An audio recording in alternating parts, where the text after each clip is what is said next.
नमस्कार, मैं हिना खान और आप देख रहे हैं यूपी की बात।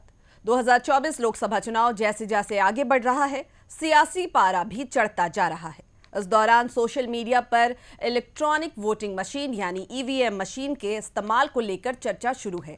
क्योंकि उत्तर प्रदेश में सबसे ज्यादा लोकसभा सीटें हैं, इसलिए कई बार यहां वोटिंग के बाद ईवीएम पर सवाल खड़े होते हैं। कब आई ईवीएम मशीन, कौन लाया इसे और क्या इसके सेटिंग के साथ छेड़छाड़ हो सकती है? देखिए ये रिपोर्ट।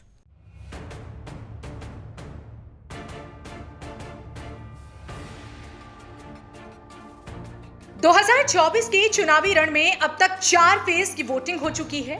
3 चरणों का चुनाव अभी होना बाकी है। 1 जून को 7वें और आखिरी फेज की वोटिंग होगी, फिर 4 जून को रिजल्ट घोषित होगा। इसे लेकर तैयारियां तेजी से आगे बढ़ रही हैं। हालांकि लोकसभा चुनाव के बीच ईवीएम को लेकर चौंकाने वाला दावा किया जा रहा है। एक बार फिर से ईवीएम पर सवाल खड़े हो रहे हैं।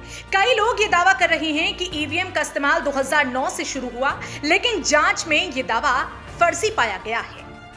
सोशल मीडिया पर वायरल हो रही पोस्ट में दावा किया जा रहा है कि देश में ईवीएम का इस्तेमाल 2009 की तत्कालीन कांग्रेस पार्टी के नेतृत्व वाली सरकार में हुआ था।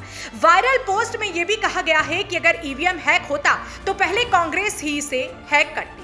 हालांकि जांच में पाया गया है कि सोशल मीडिया पर वायरल पोस्ट फर्जी है, इसमें कोई भी सच्चाई नहीं है।